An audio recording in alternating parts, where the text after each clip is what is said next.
Encantada. Digo que esta todavía no se ve en pantalla, pero ahorita ellos le arreglan porque le quise poner. Todos les damos la bienvenida a la Coordinación de Universidad Abierta y Educación a Distancia y en particular a este seminario que organizamos con la idea de revisar las diferentes posturas, las diferentes perspectivas que inciden en la mediación tecnológica en educación. Lo estamos viendo de manera más holística, tratamos de ver la influencia que han ejercido las diferentes tecnologías, tanto a nivel presencial, mixto y a distancia. Entonces, en este sentido, sabemos que inciden las diferentes saberes, las diferentes disciplinas, y bueno, pues nosotros quisiéramos en un momento dado tratar de ver qué es lo que se articula de esos conocimientos, qué es lo que no se articula. En esta ocasión empezamos con nuestra primera mesa de discusión, inicialmente con la conferencia que presentará la doctora Marilena Chan Núñez, una profesional reconocida desde hace muchísimo tiempo que se ha adentrado dentro de estos terrenos, que no solamente tiene un amplio conocimiento, sino también ha aportado su gran inteligencia y su experiencia. Por eso es que de alguna manera nosotros quisimos hacer contacto con ella, pues por las referencias tanto a nivel de la producción que ha tenido, es autora de diversos libros, como también porque personalmente cada uno de los integrantes de este grupo que ha organizado esta propuesta del seminario ha tenido en contacto directo con ella. La maestra Marilena Chan es profesora e investigadora de tiempo completo de la Universidad de Guadalajara y miembro del Sistema Nacional de Investigadores con especialidad en Educación a Distancia por la UNAM y París II. Tiene maestría en Comunicación por el ITESO de Guadalajara y doctorado en Educación por la Universidad de Guadalajara. Actualmente es jefa del Instituto de Gestión del Conocimiento y del Aprendizaje en ambientes virtuales en el sistema de la Universidad Virtual de la propia Universidad de Guadalajara. La verdad es que si yo les leyera todo lo que hace, no terminamos. Es mucho lo que ella ha producido, pero yo quisiera dar más espacio a la palabra de ella y compartir todo el conocimiento que tiene, pero es un listón, ¿eh? Fungirá en este inicio como moderadora la maestra Julieta Hernández. Después de esta conferencia, bueno, no sé si a todos les llegó el correo, pero después de la conferencia subimos a las aulas, los que son los participantes de las mesas de discusión, subimos a las aulas 1 y 2, pasamos allí una hora discutiendo las mismas preguntas que la maestra Chan nos va a responder desde ese punto de vista. La discusión que ustedes tengan puede coincidir o no. Lo importante es que aporten este saber que ustedes también tienen, y en la tercera hora haremos una recopilación de todo eso, se interrelacionaremos, daremos un resumen de todo lo que ustedes están planteando. En este momento estamos conectados también con el CARTEC de Guadalajara. Si alguno de ustedes se comunica con nosotros y nos dice hola, por favor. Hola, buenas tardes. Solamente es que estamos en Tlaxcala. ¿Nos escuchan? Bueno, estaremos en contacto con ustedes a lo largo de todos estos trabajos. Bueno, ¿nos escuchan? Sí, los escuchamos. Perdón, nada más la aclaración es que estamos en Tlaxcala. Es el CARTEC Tlaxcala, perdón. Buenas tardes, soy Rafael Rojón. Buenas tardes. Pues aquí tenemos un auditorio amplio, tenemos casi lleno el auditorio. Es todavía un poco temprano para la costumbre mexicana, entonces pues ya se irán incorporando, pero nosotros también les daremos cuenta de todo lo que va sucediendo para que se unan ustedes a nuestros trabajos. Y les agradecemos también mucho el que compartan desde allá la experiencia que también tienen. Muchas gracias, buenas tardes. Gracias a ustedes. Pues pasamos directamente a los trabajos. Le doy la voz a la maestra Julieta Hernández para que después la doctora Chan nos dé su conferencia. Bueno, buenas tardes a todos. La maestra María Elena nos va a presentar la ponencia Psicopedagogía y Perspectiva Sistemática en Educación Virtual. La dinámica es, ella expone su tema, trata de dar respuesta a las preguntas que le enviamos y después vendría una sesión de preguntas y respuestas. Terminando esto tenemos el receso y subimos a las aulas, ¿no? Entonces le damos la palabra a la maestra, bueno, a la doctora. Bueno, pues antes que nada yo les agradezco muchísimo a quienes me han invitado, tanto a Hilda, a Julieta, a Víctor Germán Sánchez. Nada me da más gusto que poder compartir en este diálogo con personas tan enteradas de dependencias donde se ha gestado buena parte de lo que nos ha nutrido a cualquiera de los que nos dedicamos a la educación a distancia en México y en el mundo. Entonces, estar aquí es un honor, es un privilegio. Y cualquier cosa que yo diga, bueno, tiene que ver básicamente con compartirles algo de lo que hemos venido incluso articulando en una red interinstitucional en la que participamos justamente con colegas de aquí de la UNAM, que es la RISAE, a través de lo que es la organización del ECUESAD, y mucho de esto que hemos venido desarrollando y que podemos denominar como la visión sistémica o ambiental o la perspectiva ambiental sobre la educación virtual es parte de lo que hemos venido compartiendo por años. Entonces es un gusto el poderlo poner en común con todos ustedes y sobre todo provocar una discusión por la estructura que tiene la sesión. No es lo mismo venir, decir y esperar algunas preguntas, tal vez réplicas, a saber que se va a poder trabajar en mesas, y yo creo que esto le da mucha riqueza a cualquier cosa que uno pueda exponer, ¿no? En el sentido de que no es más que un pretexto, en todo caso, para una discusión de fondo. Entonces, yo las preguntas no las voy a contestar de manera literal, es más una exposición de una visión sobre las cosas que podría alimentar la discusión justamente con las preguntas que detonaron todo esto y que van a ser parte de los trabajos ya en las mesas. Entonces, yo básicamente articulé la presentación considerando estos 5 puntos. Un poquito explicar o compartir lo que le llamo la perspectiva ambiental sobre la cultura digital y el aprendizaje, a qué nos estamos refiriendo, y seguramente ustedes encontrarán coincidencia con muchos autores, que es una tendencia en todo caso en el mundo, y esto es como el telón de fondo de lo que diría después, ¿no? Como este seminario tiene esta virtud de ir trabajando con las distintas dimensiones que tienen que ver con la educación mediada tecnológicamente, y la psicopedagogía o la pedagogía vista como una de las dimensiones es con la que se está abriendo propiamente los trabajos del seminario. A mí me interesaba mucho hacer un planteamiento de cómo veo la articulación, en todo caso interdisciplinaria, al menos de las tecnologías de información, comunicación, la computación y la educación como campos, ¿no? Campos de conocimiento.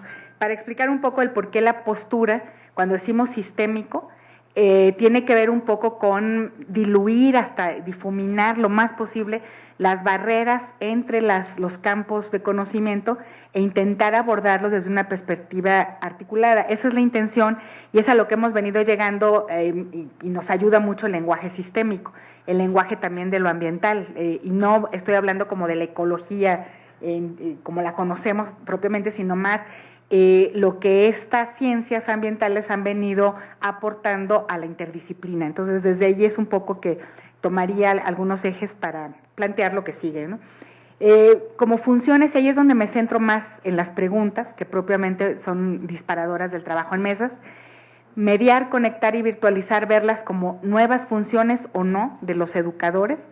Esto básicamente es una pregunta, o sea, es con la intención, hay una postura, es lo que yo voy a exponer, pero estoy segura de que lo que ustedes puedan discutir ampliará y profundizará en mucho más lo que son estas ideas, y hacer un contraste de lo que podríamos llamar paradigmas y modelos, al menos la perspectiva ambiental respecto a otros paradigmas. Yo diría que básicamente el de el paradigma instrumental de la tecnología o la visión instrumental sobre la tecnología contra un paradigma ambiental, ¿no? Que es el que estaría yo planteando.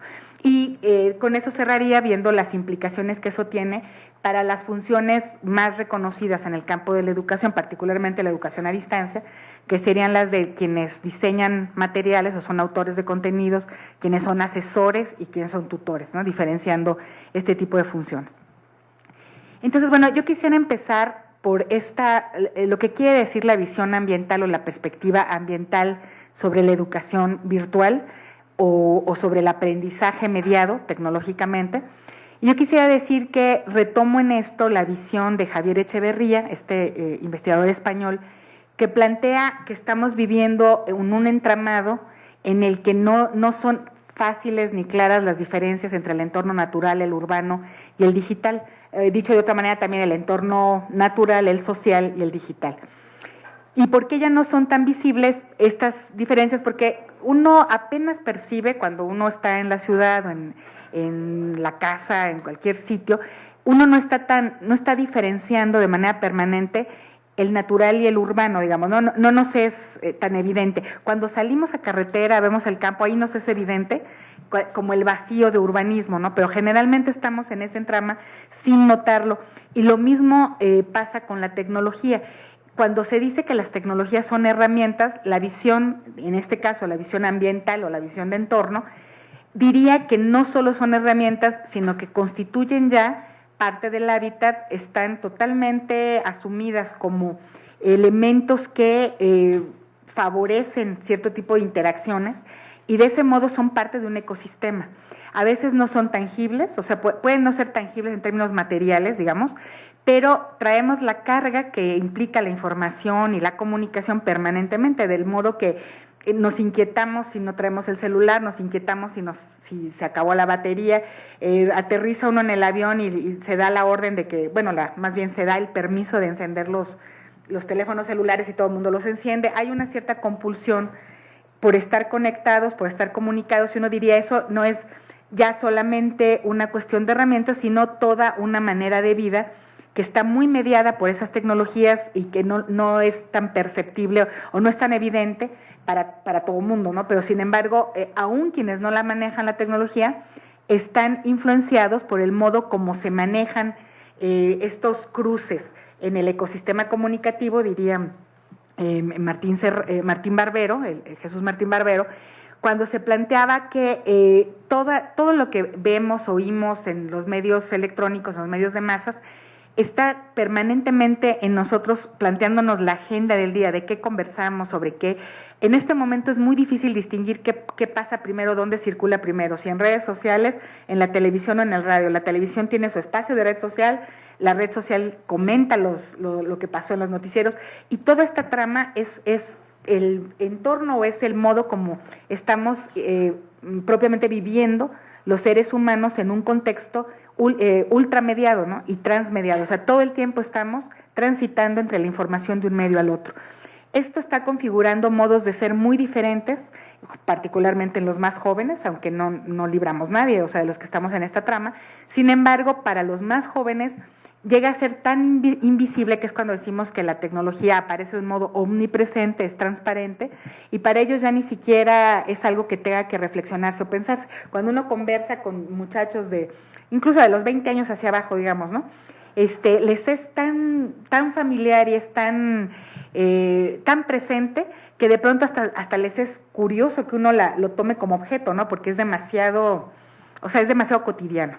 Entonces, desde esta perspectiva, ¿qué es lo que los educadores o los comunicólogos o los computólogos, los informáticos por nombrar algunas de las ciencias, porque podríamos hacer una matriz con todas, ¿no? O sea, diríamos los sociólogos, por supuesto, los antropólogos, los psicólogos. O sea, yo estoy tomando solamente de los campos en los que se hace más evidente el contacto cuando estamos hablando de educación mediada por tecnología, pero cuando tomamos el objeto ambiente de aprendizaje como el objeto a trabajar entre todos, nos damos cuenta de qué toca en cada campo o a cada expertise qué toca hacer. Y de pronto pareciera que los educadores tendríamos más estas funciones que son muy operativas, o sea, están muy directamente relacionadas con el vínculo humano, o sea, con lo que tiene que ver con las interacciones humanas, en el sentido de estas tres cuestiones en las que me voy a centrar un poquito después con más detalle, que es mediar, conectar, virtualizar, o sea, que pueden ser tres funciones que siempre hemos hecho los educadores, que a lo mejor ahora los podemos nombrar de esta manera y puede ser más reconocida de esta manera en algunos enfoques teóricos, pero no necesariamente son nuevas, o sea, la mediación educativa es lo que ha hecho cualquier educador siempre, ¿no? La conexión, aunque ahora esté en este terreno de lo que le llamamos el conexionismo o el conectivismo, como a lo mejor una postura que está surgiendo, que todavía no tiene un estatus de teoría, pero que puede permitirnos algunas reflexiones sobre lo que quiere decir educar en un tiempo de redes, ¿no? Y lo que significa virtualizar, que también es otro de los elementos que siempre han estado presentes. O sea, este impulso del ser humano por evocar y representar lo que sabe, lo que conoce, lo que quiere, ¿no? Y poderlo hacer a través de figuraciones, bueno, nos viene desde la pintura rupestre, ¿no? Entonces, no es que sea nuevo la virtualización, solo que los medios que tenemos ahora para poder hacer esas representaciones son tan potentes que de pronto se vuelven, y como decíamos, hasta cierto punto omnipresentes en el modo como nos relacionamos. Y la educación, en todo caso, como definición, si de lo que se trata es de ampliar los repertorios culturales, si de lo que se trata es de compartirlos, tanto traer del pasado hacia el presente y del presente construir futuros en términos de estos consensos culturales, tienen la comunicación una base que no podemos soslayar. O sea, en la comunicación, si decimos en qué son expertos o deberíamos ser expertos quienes nos dedicamos a la comunicación, pues en escuchar, en interpretar, en significar, o sea, tratar de encontrar significados y conectar los significados de los demás, en expresar, o sea, hacerlo de la mejor manera, en generar entendimiento. Entonces, la verdad es que es muy sutil, o sea, si uno piensa, bueno, ¿qué le toca al educador y qué le toca al comunicólogo? Es muy sutil la distancia, o sea, en realidad está muy implicado y casi podríamos decir que es lo mismo, solo que podríamos decir que las competencias comunicativas tienden más a esta cuestión de la escucha, la interpretación, y los educadores tenderíamos más, al menos desde esta visión, a hacer este tipo de mediaciones, ¿no? Conexiones, virtualizaciones. Ahorita entraríamos en más detalle. Y entonces la computación, ¿qué papel juega y la información?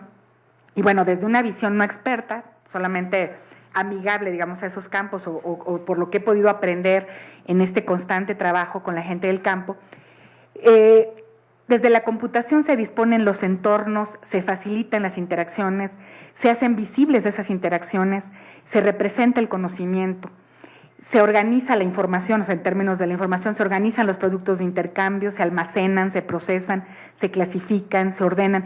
Y entonces hay toda una lógica de trabajo, tanto en la computación como en la información, que está totalmente imbuida o implicada en lo que significa mediar y conectar. Es decir, no hay diferencia, porque cuando uno trata de hacer pensar a otros, cualquier pensamiento, cuando estamos tratando de trabajar lógicamente o de trabajar el desarrollo del pensamiento, cualquier habilidad cognitiva, digamos, si nos centramos en esa parte, necesariamente tiene una forma o una analogía con los modos de pensar, los modos de hacer computación. La computación es eso, ¿no? La organización del conocimiento, su ordenamiento, su clasificación.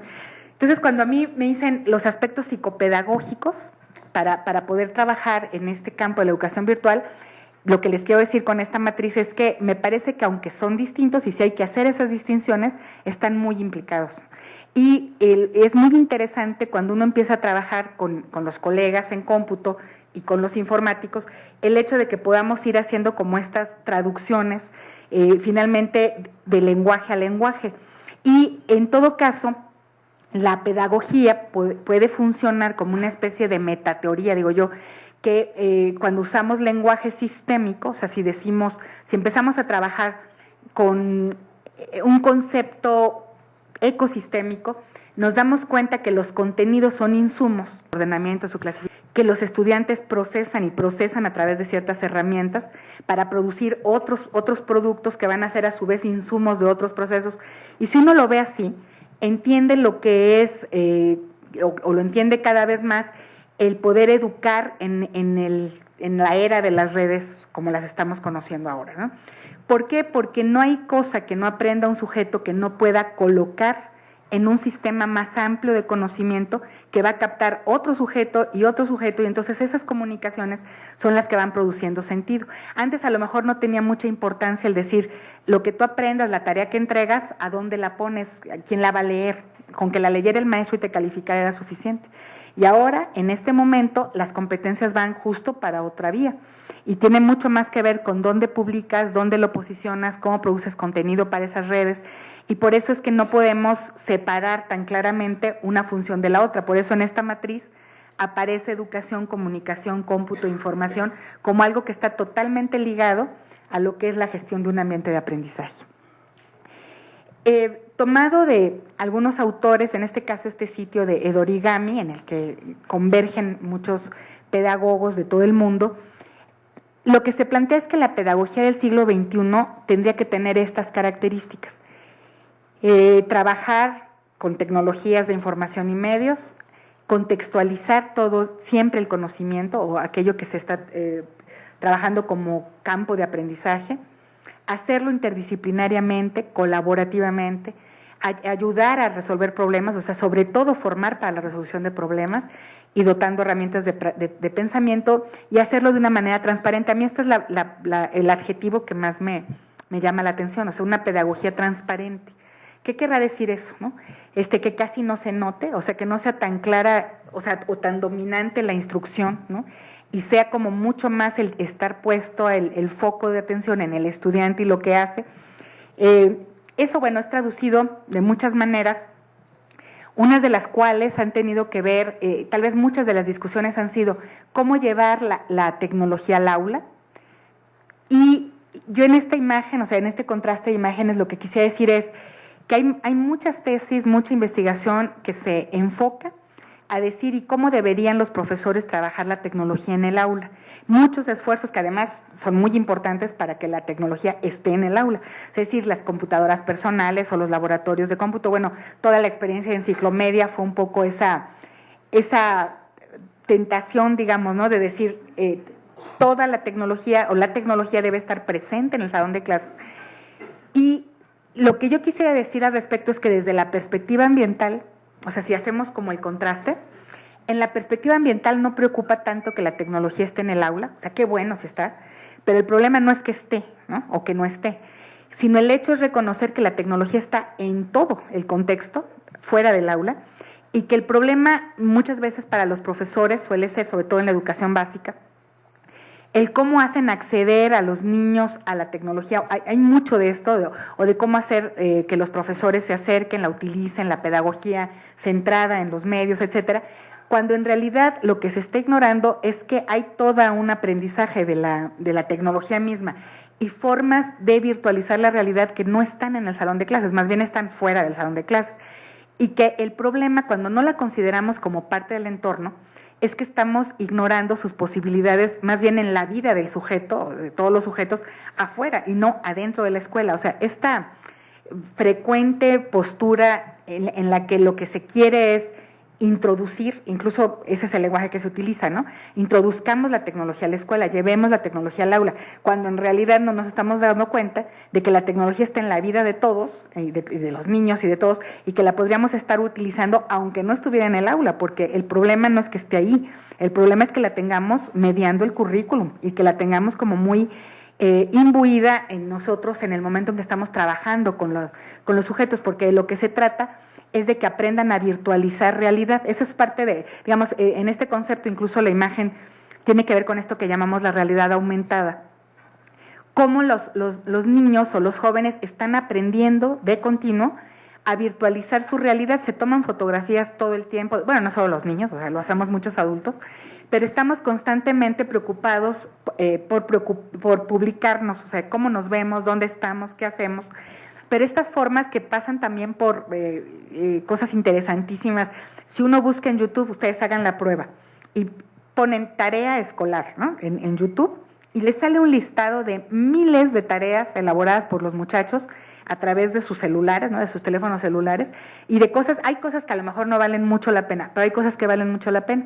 Y yo recuerdo hace poquito haber visto, hay 2 videos muy semejantes, uno de un grupo de niñas de secundaria con una tarea de trigonometría que se salen, me parece que están como en Monterrey, cercano a la zona urbana, pero están se ven las montañas, y ellas lo que hacen es explicar lo que es una lección de trigonometría de una manera magistral, videograbando y poniéndole explicación a cómo se ven los cerros, con qué longitudes, cómo están, ¿no? Todas las medidas y todo lo que pueden decir, videograbándolo. Y otro muy similar, unos peruanos haciendo unos cálculos algebraicos igual con sus cerros y con su teléfono móvil.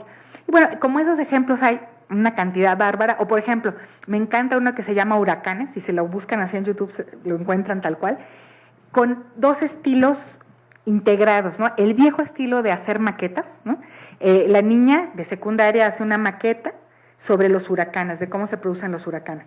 La diferencia es que ahora graba, ¿no? Videograba con su teléfono también seguramente el huracán, entonces tiene que producirle efectos a la maqueta, ¿no?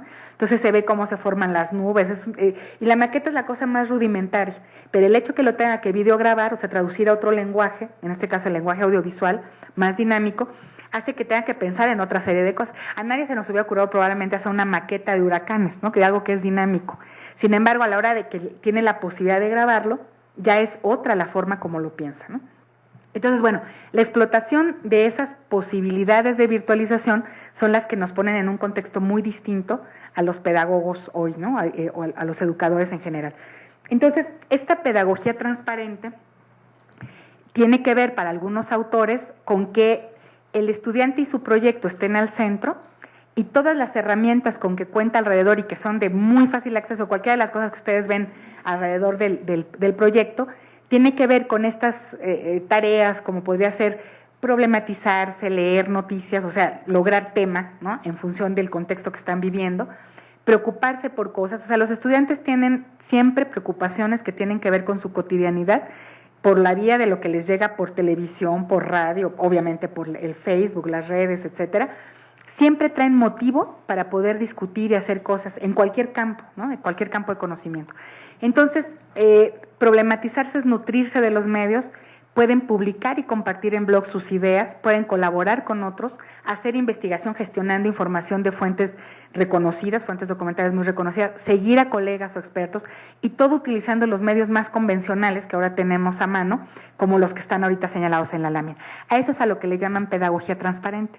La instrucción es elemental, o sea, es encontrar el proyecto, la idea, el caso, ¿no? el problema que el estudiante quiere trabajar, y luego tiene todas las herramientas para poder hacerlo, ¿no? Entonces, esa es una perspectiva en la que se dice las tecnologías lo están rodeando, tiene ya ahí los elementos, entonces pueden entrar y aprender, ¿no? Les cuento una anécdota muy rápida. Alguna vez nosotros en la UDG Virtual tenemos un modelo de diseño. Normalmente abrimos con actividades que les llamamos preliminares y que según nosotras son muy motivadoras, ¿no? Todos los que hacemos esos diseños decimos que son padrísimas esas actividades y que los estudiantes se van a fascinar cuando encuentran esa tarea, ¿no? Y entre esas tareas, alguna vez estaba yo escuchando, mi hija quiso estudiar el bachillerato virtual y entró ahí. Y yo dije, bueno, o sea, para mí no era tan bueno porque según yo estaba en una edad de socialización importante. No me gustaba mucho que se quedara en la casa y estuviera trabajando solita, ¿no?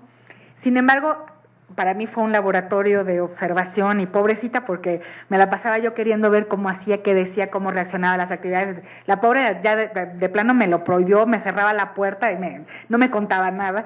Pero de las pocas cosas que alguna vez sí me di cuenta, había una tarea de química y estaba discutiendo con un amigo y le decía, es que a mí me gusta mucho cómo aquí aprendo química y no como lo aprendí en secundaria. Le decía, ¿por qué? Pues porque mira, aquí me ponen a ver las etiquetas del shampoo, por ejemplo, de mi shampoo, y puedo ver qué tienen, y entonces voy a la fórmula y entiendo, ¿no? Entonces le estaba dando toda una explicación, y el otro decía, no, a mí no me gusta, yo prefiero algo más A mí que me digan las fórmulas, yo me las aprendo, hago las operaciones y se acabó, ¿no? Entonces traían esa discusión.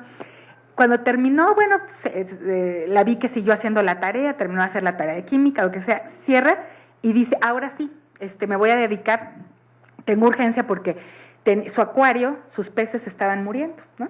Entonces, de inmediato abre, se pone a localizar foros de expertos y hablaba de sustancias y de, ¿no? Que si el ácido y que la base y decía, ella no se da cuenta que la química que está aprendiendo es esa, ¿no? O sea, yo estaba maravillada de que el lenguaje de la química, que según ella estaba muy bien en la UDG virtual, esa no tiene nada que ver, porque su problema ahorita es el acuario, no es el shampoo, ni siquiera es el shampoo, ¿no? Uno que dice que está algo cercano y lo cotidiano. Entonces, cuando yo me daba cuenta de todo lo que sabía de química, pero que además sabía en qué foros tenía que entrar para que le contestaran y no pasaban un minuto que le estaban dando una respuesta sobre qué le estaba pasando, ¿no? ¿Qué sustancias tenía que usar? ¿Por qué las tenía que usar? Y sabía una barbaridad de todo eso, ¿no? Y no se daba cuenta que lo sabía, ¿no? O sea, y hasta hace poco ella me decía, ¿sabes qué, mamá? Lo que siento y me duele mucho es que en la prepa virtual o en la secundaria tuve tiempo de aprender y aprender porque me iba, ¿no? O sea, yo me metía a aprender de algo y me llevaba otra cosa y me llevaba otra cosa y podía yo estar en internet horas. Ahorita que estoy en la universidad y que tengo un plan que me dice lo que tengo que hacer, a dónde tengo que ir, a qué horas, ya no puedo aprender nada, me decía, ¿no? Y decía, qué barbaridad, ¿no? O sea, si así pensamos, o sea, y muchos tal vez pensemos así, no sé, es parte de esta cuestión de no hacer la pedagogía transparente, o sea, de repente les cae como losa las tareas, lo que hay que entregar y hay muy poco espacio para lo que interesa aprender o lo que se quiere aprender. Bueno, eso sería un problema más de tipo curricular, pero también como de desaprovechamiento de las oportunidades que dan las herramientas que tenemos, los entornos que tenemos, ¿no? Digitales para poder aprender.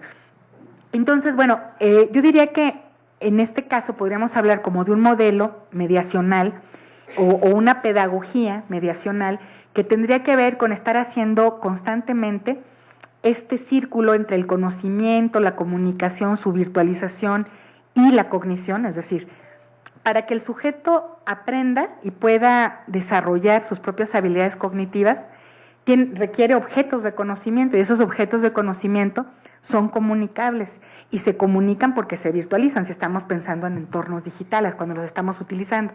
Entonces siempre hay como especie de círculo virtuoso, por llamarlo de alguna manera, que cuando estamos trabajando en conciencia de que lo que nos toca hacer es justamente hacer este tipo de mediaciones, no importa dónde comience, no tiene que empezar por el conocimiento, puede empezar por la comunicación, pasar al conocimiento, ir a la virtualización, pero normalmente son los 4 procesos o 4 de los procesos que están siempre implícitos cuando estamos haciendo educación mediada por tecnología. ¿Qué pasa? Que normalmente lo que suele haber es una pedagogía muy centrada en la producción de contenido. Si ustedes se dan cuenta, buena parte de la energía, de los recursos se están gastando en lo que es producir contenidos y ponerlos a disposición y menos en poner herramientas de comunicación al alcance de los estudiantes para que ellos produzcan o reproduzcan contenido. Esto sigue siendo una tendencia, nada menos los famosos cursos masivos, los MOOC, ¿no? Tienen una gran virtud que es la parte de la colaboración y las redes, ¿no? Como que todos los cursos descansan buena parte de su efecto, digamos, o de su impacto, en que haya personas que se van a conectar entre sí, van a discutir entre pares y van a aprender mucho por esas discusiones. Pero si uno ve la estructura del MOOC, la básica, pues es contenido expositivo, ¿no? O sea, es un contenido expuesto para que otros lo lean o lo escuchen o lo tomen de la manera más unilateral que puede haber. O sea, es la reproducción de la enseñanza más típica, ¿no? La más expositiva y directa. Les digo, se salva la parte por todo el otro asunto de las redes, pero si lo dejáramos con poca interacción o para muchos sujetos que solo entran, bajan el contenido, leen lo que tengan que leer o ven los videos, ahí se acaba y es una forma muy vertical de aprender, ¿no? Falta mucho seguramente por indagar y discutir sobre ese rol, porque ahí pareciera que un profesor puede enseñar a 30,000, ¿no? ¿Por qué? Porque su contenido se está reproduciendo masivamente, que son las formas industriales que aprendimos en la educación a distancia en los años 70.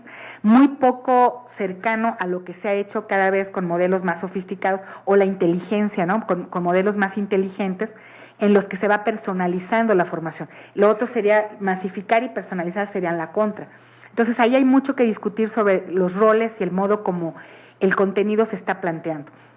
Bueno, quería yo en esta tercera parte centrarme un poquito más en las funciones, en lo que llamaríamos estas 3 funciones, no porque sean las únicas, sino que me parece que de alguna manera sintetizan mucho de lo que los docentes, los educadores, digamos, no solo los docentes, los educadores en general están teniendo que hacer, ¿no? Y que sería visto, en este caso, yo planteaba 3 actores centrales de lo que es la educación mediada por tecnología. En la docencia y la asesoría yo estaría viendo a todos los que se dedican a la educación convencional, a la educación presencial, pero que están ya mediatizando sus formas, utilizando algún tipo de tecnología para los contenidos o para interactuar con sus estudiantes. Y por supuesto la tutoría y la autoría, que son más propias de la educación a distancia o de las modalidades mixtas. Entonces, en el caso de la autoría, yo creo que los autores de contenido están mediando y están conectando y están virtualizando, solo son algunos enunciados que tienen que ver con esto, no es exhaustivo, pero ¿qué le toca a los autores? Normalmente mediar entre los entornos naturales y digitales, encontrar estas etiquetas del shampoo o las peceras, o sea, estar viendo, bueno, ¿en qué están los jóvenes? ¿Qué les interesa? O los estudiantes adultos, ¿y por qué tendríamos que mediar? O sea, ¿cómo hacer digital o cómo les hacemos el planteamiento digital de aquello que está en sus entornos cotidianos? ¿Cómo trabajamos los objetos de conocimiento y las experiencias de conocimiento, que son diferentes? Yo creo que cuando uno desarrolla contenidos, el problema es que la mayor parte de los cursos que uno ve en la web tienen contenidos expuestos para que otro venga, los apropie, haga reseñas, o sea, se haga eco de eso, lo devuelva. Y son los modos en los que solemos ver las instrucciones, ¿no? Digamos, o las guías de aprendizaje, generalmente son así. Pero cuando uno plantea lo que uno quiere es gestionar una vivencia, o sea, una experiencia de conocimiento, el planteamiento no es tan lineal, no puede ser como tan únicamente lee y yo voy a suponer que vas a tener una experiencia de aprendizaje porque lees. O sea, es mucho más complejo que eso. Entonces, el autor tiene que estar pensando en situación, o sea, cómo es que pongo la lectura, para qué la pongo, en qué contexto la pongo y para qué haga qué el sujeto con esa lectura, por ejemplo. Obviamente, entre los saberes y las situaciones en las que se va a desempeñar alguien utilizando esos saberes, conectar con los saberes acumulados, ahí es donde viene esta cuestión ya más del conexionismo, es decir, probablemente ahora un autor de materiales no tiene que pensar en digitalizar todo aquello que considera valioso para un determinado campo de conocimiento, un campo de formación, sino que tiene que plantearse en dónde están esos saberes acumulados, en qué centros de documentación, en qué redes de expertos. Y de pronto es más valioso conectar hacia allá que sintetizar contenidos y estárselos dando ya muy procesados. A nosotros, una experiencia en la UDG virtual que les comento es, nos hemos dado de topes para las autorías, por ejemplo, cómo manejar la autoría de las antologías que solemos dar como parte de nuestros cursos. Seleccionamos las lecturas, tenemos que hacer a veces procesos muy complicados para tener los derechos de autor y poder publicar lo que sea, los materiales dentro de las plataformas, cuidamos mucho esas formas. Y yo siempre me he preguntado, bueno, ¿y por qué les damos las lecturas? O sea, ¿por qué no hay una formación para la búsqueda? O una formación para que se sepan manejar en los centros de documentación. Es terrible que no sepan ni cuáles son, ni cómo entrar, ni cómo darse de alta, lo cual tendría que ser ya como una condición elemental para un estudiante hoy, ¿no? O sea, saberse mover en los centros de documentación digitales, además de los físicos, ¿no? Entonces, este tipo de cosas tienen que ver también con que a veces hay como una sobreprotección, digo yo, ¿no? En el diseño pedagógico, en el que queremos dar el paso 1, el paso 2, el paso 3.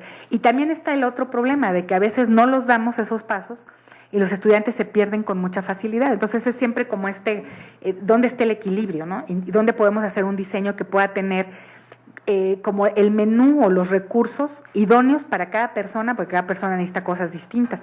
Y muchas de nuestras actividades, por ejemplo, cuando uno les pide, elabora un cuadro sinóptico, damos por hecho que saben elaborar un cuadro sinóptico, o que saben comparar, o que saben producir un ensayo, ¿no? Y a veces las instrucciones traen de golpe eso, cuando los pasos justamente no se han dado para que logren ese tipo de planteamientos. Entonces, bueno, a eso llamamos como conectar con saber acumulado y por otro lado, mediar con la experiencia, o sea, en este caso la experiencia de producción del estudiante. No basta decirle con qué insumos, sino qué va a producir con ello, ¿no? Y en este caso, dejaba yo al final el asunto de la virtualización de los objetos de conocimiento, que por supuesto toca a los autores el poder determinar de qué manera va a ser representado el conocimiento que le pueda ser más accesible al estudiante, más accesible en términos perceptuales y cognitivos, pero no, insisto, no para hacerle la tarea. Nos ha pasado todo el tiempo en la enseñanza convencional de que los buenos profesores, o sea, profesores muy, ¿cómo diríamos?, muy responsables, muy preocupados por lo que van a trabajar sus estudiantes, llegaban con cuadros sinópticos muy elaborados. O sea, yo recuerdo, ¿no? Alguien que trae el mapa ya elaborado, el cuadro sinóptico ya hecho, y los estudiantes lo copiamos, pero encantados. Pero al mismo tiempo que nos están facilitando la información, nos están obstaculizando el pensar, ¿no? O sea, el hecho de que te lo están dando ya procesado. Te doy el mapa ya hecho, tú ya no lo tienes que elaborar, ¿no? Si te doy la síntesis ya hecha, tú no vas a tener que sintetizar. Entonces, este tipo de planteamientos tendrían que ver con que el autor de contenidos tiene que estar pensando no en lo que les va a dar como información, sino en lo que va a provocar como experiencia, ¿no? Entonces, básicamente sería ese el planteamiento. Para un asesor, que lo ubicamos mucho más ya en la parte operativa, ¿no? Cuando el diseño ya está, sea en un curso mixto, en un convencional presencial o en un curso a distancia, normalmente tiene que estar el asesor mediando entre la cognición y los afectos, los contenidos y los intereses personales, porque muchas veces no hacen resonancia y el estudiante sabe que tiene que hacer la tarea, pero no sabe por qué la tiene que hacer, ni le interesa, y entonces ahí es donde viene todo el rol de la mediación del docente para encontrar y qué sí le interesa, y por qué esta tarea tendría que plantearse de otra manera, porque para él no es suficiente ni atractiva, así como está, etcétera, ¿no? Por otro lado, y lo más importante me parece a mí, es el cómo impulsa este asesor el que los estudiantes virtualicen sus objetos de aprendizaje. Es decir, desde una perspectiva de comunicación educativa, que la hemos tenido presente pues desde siglos atrás, digamos, ¿no? O sea, yo diría que los exponentes tal vez principales en esto de la comunicación educativa, yo podría hablar desde Sócrates, ¿no? Y luego puedo decir Freire y puedo decir Freinet, y ¿qué tanto nos hemos empapado como de esos principios para decir de lo que se trata? No importa si es en educación presencial, educación a distancia o educación mixta. Lo que importa sería que los estudiantes estuvieran produciendo sus contenidos, exponiendo sus contenidos, comunicándolos desde las perspectivas de estos pensadores al menos y de mucho de lo que se ha venido trabajando en el constructivismo también, y no tanto el estarles dando tareas a realizar. Cuando el estudiante realiza tareas y entrega tareas para ser calificadas, no está produciendo ningún mensaje personal, no está dando a conocer ningún planteamiento propio, está reproduciendo aquello que se le pide. Y ese es un problema que venimos arrastrando de siempre. Entonces, en este caso, impulsar la virtualización tiene mucho que ver con fomentar el que ellos encuentren qué quieren hacer, cómo lo quieren hacer y se esfuercen por publicar, ¿no? Y que la publicación sea una forma de aprendizaje, como nos lo dijo Freinet a finales del siglo XX, ¿no? Del siglo XIX. Del siglo XIX. Entonces, no es nada novedoso, el hecho es que ahora tenemos unas herramientas que nunca tuvimos como ahora, ¿no? Para que eso pueda suceder.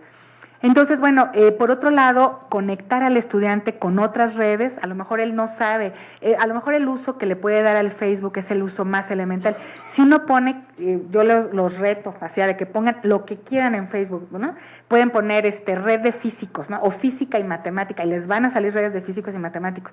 Si lo ponen en inglés, si lo ponen en francés, si lo ponen en italiano, o sea, hay redes de lo que quieran, ¿no? Ya de expertos, gente que se dedica obviamente a la educación ambiental, no hay materia ni campo de conocimiento que no esté ya representado en las redes sociales de alguna manera por grupos. Y eso solo hablando de Facebook. Si uno sale a las redes más profesionales que están en otras ligas, las comunidades, las nubes, o sea, aprender a trabajar en nube, a bajar y enlazarse a todo lo que son como estos cuerpos de personas colaborando.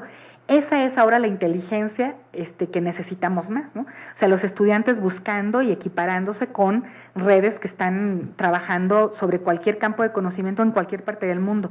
Y saber posicionarse en eso es ahorita lo básico. Y cuesta mucho trabajo, ¿no? Y bueno, la tutoría, que sería por supuesto una relación más cercana y en todo caso menos dada a la materia de conocimiento y más a la formación del sujeto como persona, más a sus habilidades, más en el terreno de aquello que se va a quedar como estructura, ¿no? Como forma de pensamiento, de valores. Yo creo que tiene que estar mediando todo el tiempo entre el currículum, el proyecto de vida, entre las metas institucionales y curriculares, las trayectorias personales, seguir las conexiones del estudiante. A nosotros, les comento, nos ha costado trabajo en la UDG virtual.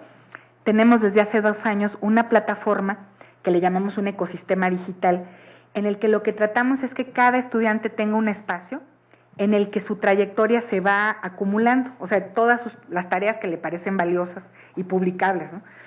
Aquello que él va, es como un portafolio, de hecho es un portafolio, así le llamamos, en el que se va acumulando todo lo que va haciendo en su trayecto, en este caso en la vida universitaria. No saben qué trabajo nos cuesta que valoren el portafolio como espacio propio. Lo valoran si el profesor se los califica, ¿no? Si el profesor ya le puso 10 en la tarea. Pero decir, eso que tengo ahí es valioso y lo puedo publicar, les da un miedo y les da flojera, y no solo a ellos, porque todos los académicos tenemos nuestros portafolios, ¿no? Y díganme, ¿quién publica y quién saca eso? Son muy pocos los que tienen como su lado público de todo esto que hacemos adentro. Y entonces, esa es una cosa que nos preocupa, digamos, porque cuando hicimos toda esta plataforma, nuestra pretensión era trabajar desde esta perspectiva más contemporánea de redes, colaboración, publicación, estar en la red, tener un espacio, posicionar a la gente dentro de sus campos de conocimiento. Y en realidad todavía no estamos muy preparados para hacer eso, aunque fuera del Facebook donde nos entrenamos, y más o menos, a nadie le interesa publicar las otras cosas como si no fueran valiosas, ¿no? Entonces, cuando los estudiantes hacen tareas, pues a muy poco se les ocurre pensar que eso debería conocerlo alguien alguien más que su profesor. Entonces, esa es una de las cuestiones a las que nos referimos con seguir las conexiones del estudiante. ¿A dónde coloca lo que produce? Si hizo fotografías, si hizo videos, o sea, ¿y qué? ¿Quién los vio? Estas tareas de las que les platicaba en YouTube, a mí me impresiona. ¿Qué será el sentir de un muchachito que hizo su tarea de trigonometría y tiene 30,000 likes, ¿no?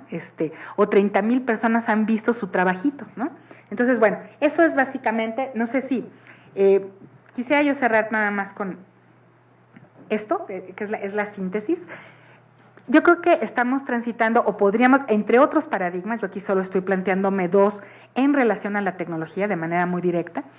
Yo creo que la visión instrumental de la tecnología, la que nos dice que solo es herramienta, que está subordinada a los contenidos educativos o que debería de estarlo, que siempre la tratan como de plantear como un sub, ¿no? Y es un medio, entonces empezamos a ignorar el efecto que tiene como entorno, y estas cosas que yo dije, bueno, tienen un poco que ver con este tránsito, ¿no?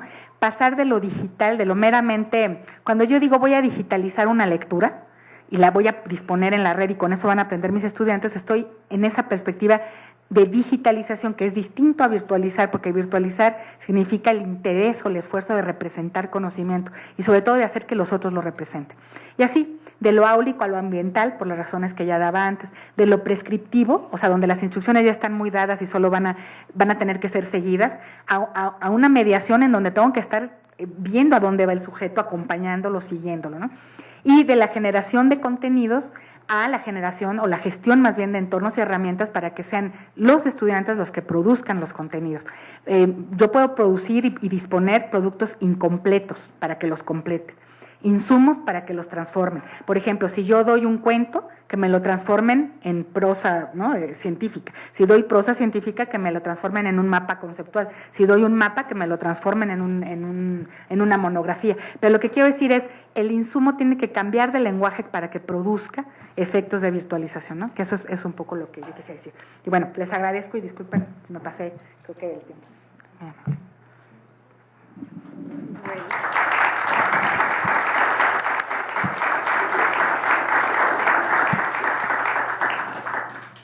Sí, en esta ponencia nos presenta dos posturas que se están trabajando y que son discutibles en la actualidad en cuanto al uso de lo que usamos, la tecnología, cómo incluimos esa tecnología en educación, cómo hacemos esa mediación a través de la tecnología.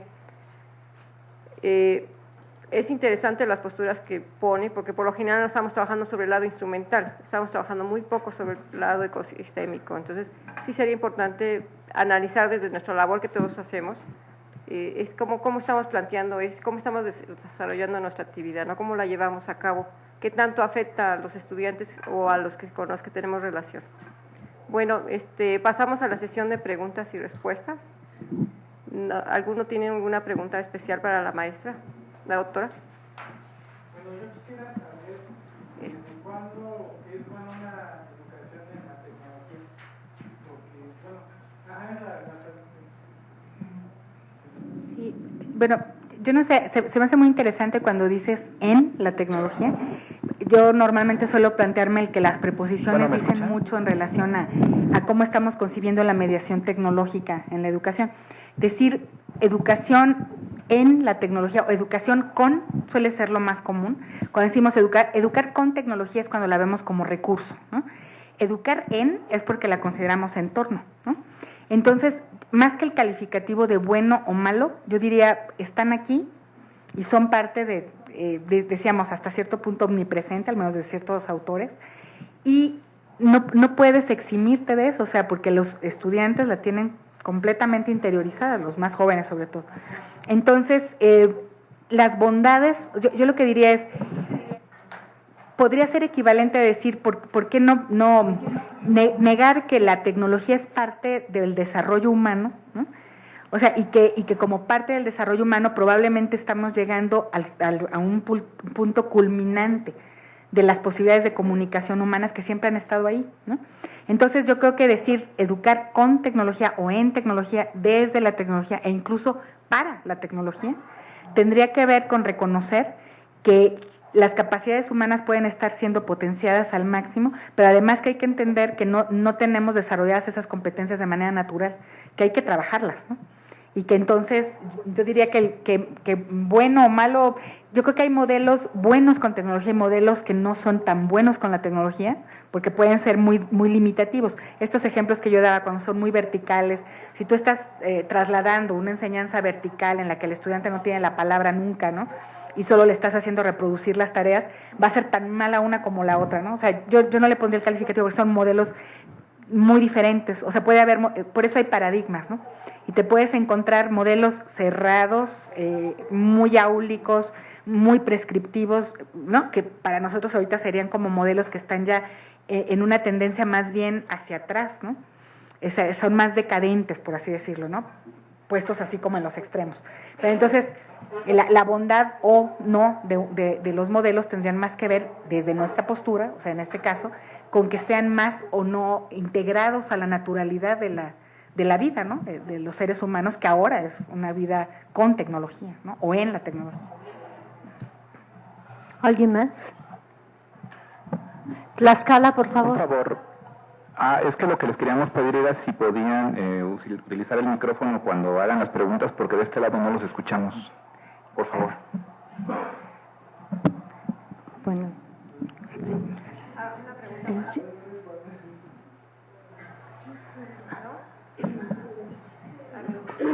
Bueno, yo creo que un punto central en términos del análisis expuesto es el paso de esto que se llama instrumental a lo ecosistémico, que es una problemática que se vive en la cotidianidad, en el proceso formativo del maestro, del docente, porque si bien es cierto, lo instrumental es básico en términos de acceso a la tecnología, pero no es suficiente.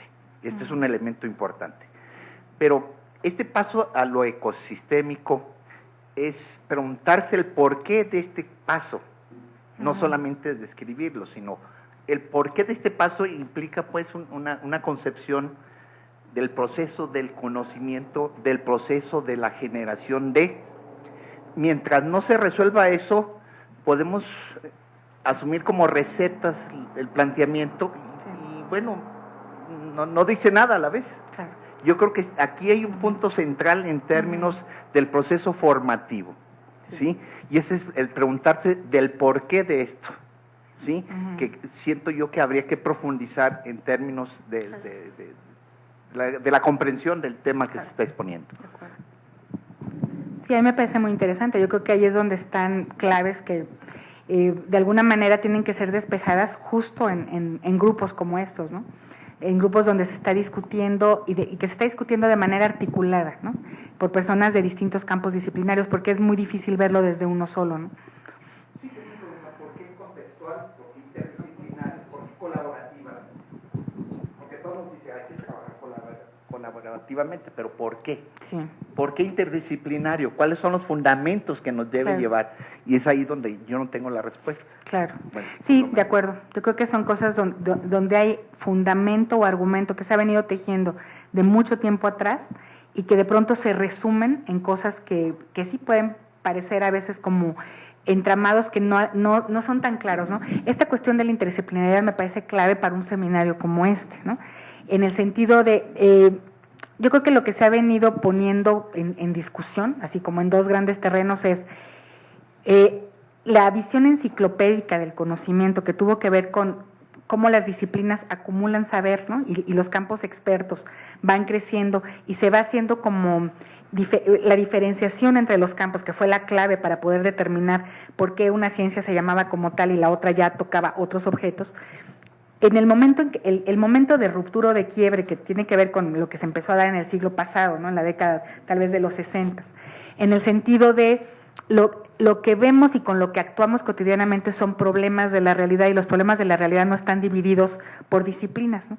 Y normalmente cuando uno se da cuenta, en el ejemplo que yo ponía en la matriz disciplinaria, cuando digo el ambiente de aprendizaje, ¿no? Como podría poner cualquier objeto, como podría yo poner el manejo de residuos, ¿no? O lo que quisieran, incluso cualquier problema, cualquier patología humana, cualquier enfermedad. En el momento en que uno se da cuenta de que el saber para poder resolver ese problema, nunca ningún saber es suficiente, ¿no? Por sí mismo, sino que siempre tienes que cruzar y trabajar con el otro campo y otro campo, y que todo problema puede ser visto por distintos campos, y que en el tejido de eso es cuando el sujeto realmente aprende. Digamos, eso está muy dicho. Y los intentos han sido muchos, ¿no? Ahorita nada menos el bachillerato a nivel nacional acabó llamándose por áreas interdisciplinarias, ¿no?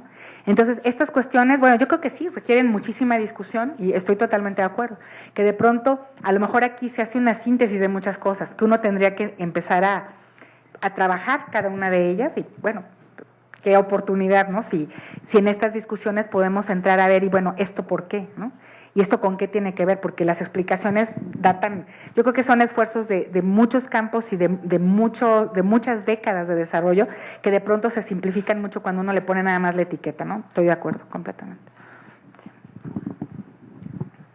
Sí, cuando introducimos la tecnología en áreas de especialidad como química, física, cualquiera, leyes, lo que encontramos es la falta de elementos pedagógicos. O sea, se pone al descubierto que hay una educación muy tradicional, y mi pregunta va en relación a qué experiencia han tenido ustedes para acelerar esta brecha que se hace muy evidente al usar las tecnologías. Es muy interesante, ¿no? El cuestionamiento. A mí me ha resultado, en lo particular, y lo hemos visto algunos colegas, este lenguaje sistémico del que hablaba yo hace rato es bastante afín casi a cualquier carrera, ¿no? Los ingenieros, los médicos, todo el mundo entiende el concepto de sistema, ¿no? Entonces, lo que nos ha funcionado es plantear que cualquier profesor, no importa de qué área sea, si lo piensa sistémicamente, en un sistema muy lineal y muy simple, decir, tiene que proveer insumos para que se procesen esos insumos, se transformen y se produzcan otras cosas. Y el estudiante es quien debe trabajar con los insumos, procesarlos y producir algo. Si se entiende eso, o sea, es interesante cuando, por ejemplo, las personas del campo del derecho, o no sé, de cualquiera, cuando dicen, a ver, si yo les doy teorías, ¿no? Les doy documentos con teorías, ¿cuál va a ser el procesamiento? O sea, la verdad es que muy pocas veces lo piensan como procesar. Normalmente lo piensan como van a leer y van a hacer algo, van a hacer una síntesis, una reseña. Esa es la tarea, ¿no? Pero como eso no es un procesamiento en términos sistémicos, ni es un producto nuevo el que surge, si empezamos a hablar en ese lenguaje, a veces nos podemos entender mejor, ¿no? En este sentido. Para mí eso es, cuando hablamos de herramientas tecnológicas, casi cualquier medio, llámese un CMAP tool, ¿no? O por ahí tenía yo, déjenme, les pongo rápido nada más esta lámina del Gloster Edu, no sé quiénes lo conocen. El Gloster Edu es una herramienta para que los estudiantes hagan collage audiovisuales, pueden ponerles videos, audios, textos, ¿no? Eso es un producto, ¿no? Eso es un procesamiento. Entonces, yo les puedo dar insumos, pero lo que va a resultar no puede ser que me repitan lo mismo que los autores dicen, porque entonces no hay procesamiento y no hay transformación, no hay producto. Eso es algo simple y siempre les decimos, miren, eso no es ni pedagogía, ¿no? Eso es sistemas. Y si todos nos entendemos, o sea, a lo mejor el gran traductor entre las ciencias y entre las disciplinas es la teoría de sistemas. Si la podemos empezar a utilizar en este tipo de cosas, pues yo creo que puede ser puente, ¿no? Para entender, y yo creo que en eso nos podemos ir, los profesores podrían entender de que desde sus campos científicos y disciplinares pueden no saber pedagogía, pero si tienen claridad en estas cosas, ¿no? Las mediaciones las pueden empezar a operar. Ahora, si es con pedagogía, mucho mejor, ¿no? Hay formación que hay que hacer en relación a eso, por supuesto. Pero creo que la pedagogía, por eso decía yo que es metateoría, es más bien sistémica, ¿no? O tendería a ser sistémica. Me pareció que uno de los conceptos más importantes en lo que propones es esto de virtualización. Y es curioso porque, como decían los ingleses en relación a los gringos, ¿no? Solo los separa un lenguaje común. Me gustó, aunque nunca le definiste el término, cuando sí, más o menos bordaste sobre él, fue mucho más claro para los que venimos de otra versión de lo que son las cosas virtuales, ¿no? Sí. Entonces, ¿podrías abundar un poquito más en caracterizarlo? Sí, la virtualización yo la entendería como ese esfuerzo de representación, de conocimiento, que tiene que ver, cuando ponía yo el ejemplo de las pinturas rupestres, por ejemplo, normalmente virtualizas, haces presente lo que no está, o sea, es evocación.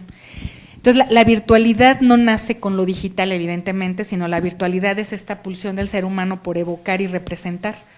Entonces, ahora, con las herramientas que tenemos, tecnológicamente hablando, la virtualización se potencia a niveles que ni a veces inimaginables, ¿no? Pero es básicamente eso. Entonces, cuando uno trabaja con los estudiantes para que virtualicen, desde esa perspectiva se pueden hacer cosas que uno no imaginaría cuando los tenemos como en un terreno, incluso virtualización oral, ni siquiera tiene que ser digital, ¿no? Pero el hecho de que ellos produzcan ideas, produzcan cosas y las podamos ver manifiestas da muchas posibilidades. Un ejemplo rápido, yo he utilizado el Facebook con mis estudiantes de primer año de carrera en educación, de una manera, o sea, para que virtualicen diciendo, yo pongo el concepto, ustedes pongan imágenes, ¿no? Entonces, un concepto que yo manejaba era la incomunicación, era la incomunicación el concepto. Y de repente, bueno, era impresionante el modo como buscaban imágenes de lo que fue y las ponían, por ejemplo, obviamente la Torre de Babel, ¿no? Y luego empiezan a fluir unas cosas que dice uno, qué bárbaros, porque la capacidad de abstracción, ¿no? Para poder decir con una imagen que ni siquiera tienen que ellos tomar, simplemente buscarla en la red y plasmarla ahí. Y esos procesos de ida y vuelta que es básicamente abstracción, ¿no? Lo que está en el fondo. O sea, para yo virtualizar tengo que abstraer los elementos de la cosa que voy a virtualizar. Entonces, en esos procesos es donde hay una riqueza cognitiva enorme, ¿no? Sí. Bueno, no sé si en Tlaxcala tengan alguna pregunta.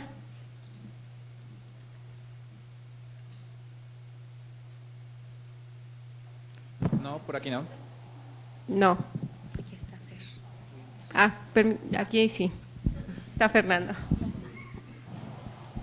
Hasta adelante está Fernando. Muchas gracias. Muchas gracias, Marilena, por la ponencia. Una pregunta. tu última, bueno, la gráfica, la lámina que dejaste al final con los dos paradigmas, es así como contrastante y fuerte. Varios tenemos la impresión que en realidad, y es un poco en abono a la pregunta de Emilio, no es uno o el otro, Sí, no. sino que en realidad estamos hablando de tensiones con muchos grados intermedios Sí. que dependen del contexto, de la situación, de la persona, etcétera, lo que nos permite, ¿no?, como situarnos dentro de Sí.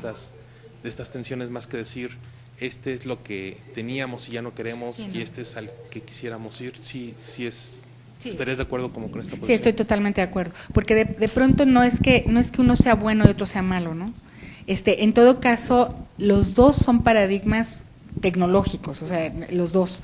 Y en todo caso hay un tránsito muy sutil y es muy interesante porque, por ejemplo, en el 95, yo recuerdo que empezábamos a hablar de ambientes, o sea, la palabra no era ni remotamente familiar, a lo mejor ahorita nos parece la cosa más obvia, el ambiente virtual de aprendizaje, los ABAs, ¿no?, que en el 95 no era utilizado, ¿no? Y cuando empezábamos a hablar de esto, hace todos estos años, digamos, eran pocos, ¿no? De repente ahorita, incluso hace un año, uno decía ecosistema digital y buscabas cosas y no había mucho. Ahorita hay muchísimo, ¿no? Entonces se van dando como tendencias y justo, y ciertamente no es como el abandono de lo previo, sino hay como una amalgama, ¿no? Y yo creo que efectivamente tiene que ver con contextos y situaciones. Incluso a nivel institucional, muchas veces, a mí a veces me preocupa que puede haber instituciones donde ahorita digamos, la gran motivación y la difusión de las estrategias de mediación tecnológica tienen que ver con la adopción de una plataforma como Moodle, ¿no?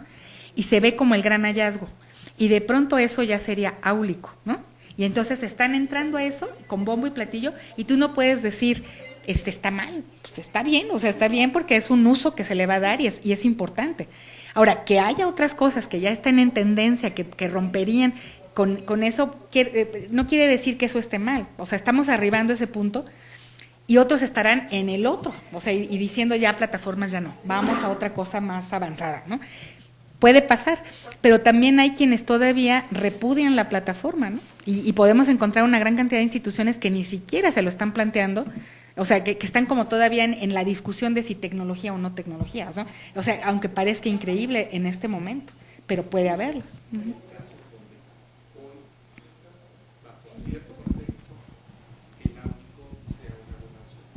Sí, bueno, decía Fernando, perdón, lo repito, incluso, claro, contextos en los que el áulico puede ser una buena opción, por supuesto, en donde no ha habido aula y ahora hay aula, es como para que haya beneplácito, ¿no? O el hecho de que pueda seguir habiendo colectivos, ¿no? Porque también no necesariamente el que todo se personalice y que todo se haga en la red va necesariamente a redundar en lo mejor. Probablemente esos colectivos presenciales siguen siendo importantísimos, si no ni estaríamos aquí, ¿no? O sea, sí.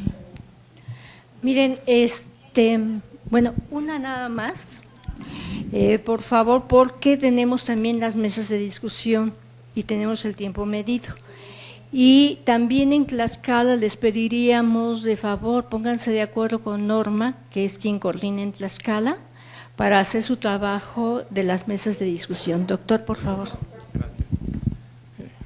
Hola, buenas tardes. Me pareció muy interesante toda esta, digamos, visión que, como acaban de mencionar, no es que haya una tendencia necesariamente definida. Mi pregunta está en, se ha mencionado aquí que son dos tipos de paradigmas, al menos los que se han presentado, pero estos paradigmas, en el fondo, tienen una visión de aprendizaje, hay una concepción detrás de aprendizaje. Por todo lo que se dijo a lo largo de la conferencia, a mí no me queda claro qué visión de aprendizaje tiene un paradigma, por ejemplo, el instrumental, con el ecosistémico.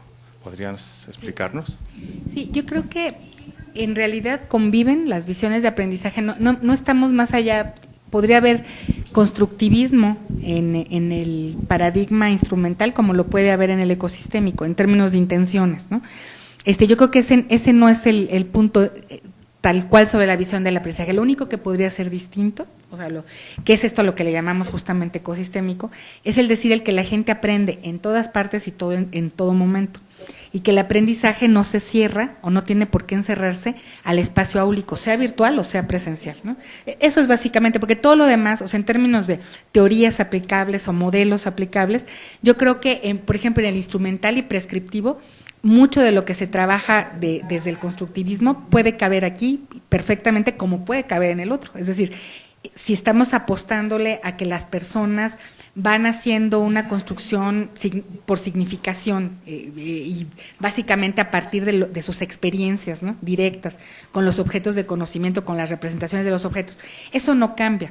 El asunto es más que nada, tiene que ver más con el entorno, o sea, es decir, la gente aprende todo el tiempo, en todo lugar, y trae unas cargas en términos de las conexiones que tiene con todo el bagaje informativo que lo está cruzando por el ecosistema comunicativo. Esa sería básicamente la diferencia, pero no creo que hace que las teorías de aprendizaje que conocemos o con las que solemos trabajar, en este caso en educación a distancia, sean distintas para una o para otra, no creo. Probablemente empiece a emerger lo que podríamos llamar como estas teorías conexionistas que se han criticado mucho, ¿no?, como teorías y ciertamente no pueden llegar al estatus de una teoría en este momento.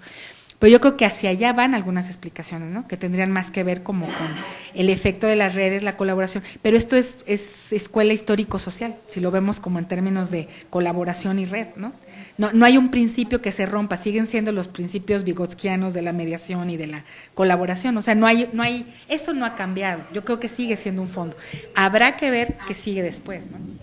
Probablemente pueda haber explicaciones en este terreno que vayan a esta parte de lo que significa aprender dentro de entornos mediados permanentemente, ¿no?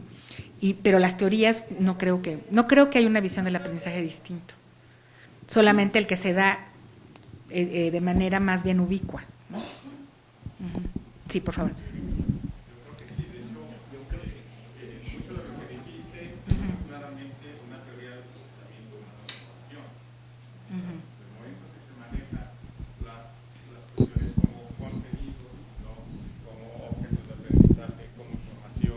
Como elementos que los sujetos reciben y procesan, ahí detrás ya está una teoría muy definida de aprendizaje. Pero yo insistiría, no lo podemos cerrar a una teoría, en todo caso es una matriz. ¿Por qué? Porque lo estamos viendo desde una perspectiva compleja. En complejidad no estamos abonando desde una teoría. O sea, hay múltiples teorías que explican los fenómenos. Entonces yo no podría decir esta teoría sí, esta teoría no, todas tienen que ver. O sea, y en términos complejos, yo me puedo explicar algunas cosas desde una teoría. Yo insistiría, la parte de la mediación y la colaboración, yo la explico por la escuela histórico-estructural y sigue siendo vigente. Una última pregunta más. Sí, ¿Qué pasa con las teorías inconmensurables? No sé, o sea, no sé a qué se refiere con esto, respecto a esto en particular. Bueno, hay teorías inconmensurables desde el punto de vista de cuál es la epistemología que está detrás de ellas. La epistemología es esta. No podría caber cualquier tipo de teoría en una visión como yo creo como esta, que aquí, ya sea la instrumental o ya sea la ecosistémica. En este caso, cuando decimos ecosistémico, caben los planteamientos complejos, o sea, lo que se puede explicar desde la complejidad.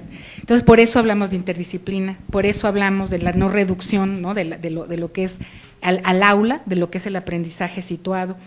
Estamos hablando de complejidad, lo que cabe en la complejidad son las teorías, siempre todas las teorías. O sea, hay puentes metateóricos, por eso empecé diciendo eso.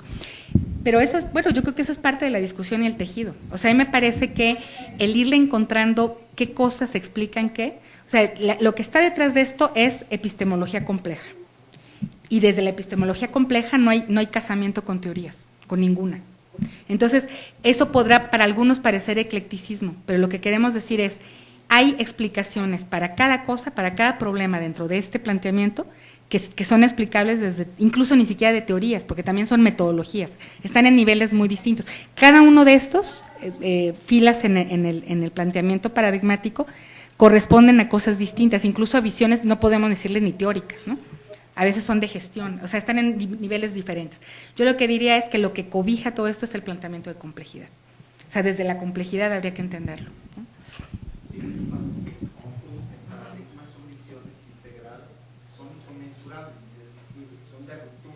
Sí.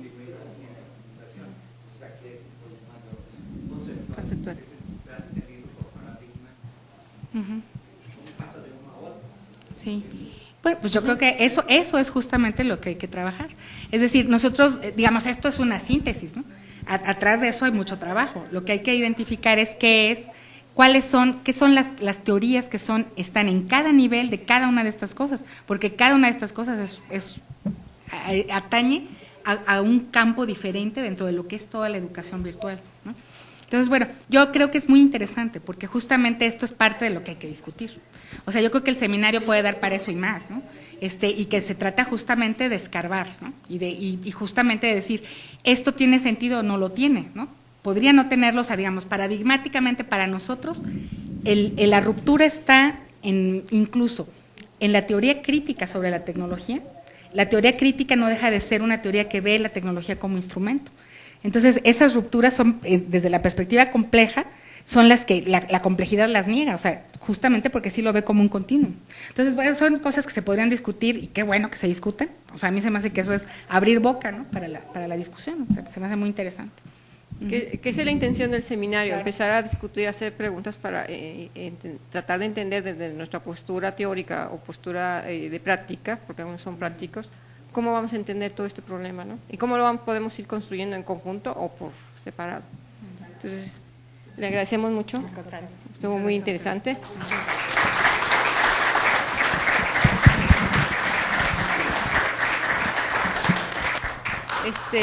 ¿Hay café? Aquí. Es que hay café. Y los esperamos en la sala 1 y 2, está subiendo las escaleras, en la zona de aulas de la CUAED, por favor.